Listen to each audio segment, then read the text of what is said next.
Feeling tired all the time, always thirsty, or maybe you're visiting the bathroom a little too often.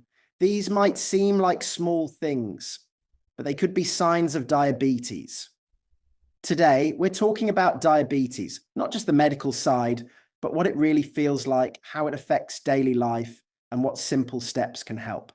Diabetes happens when your body can't handle sugar the right way. That sugar builds up in your blood, and over time, it can lead to serious problems. There are two main types. Type 1, which often starts in childhood and is mostly genetic, and type 2, which develops over time due to lifestyle habits.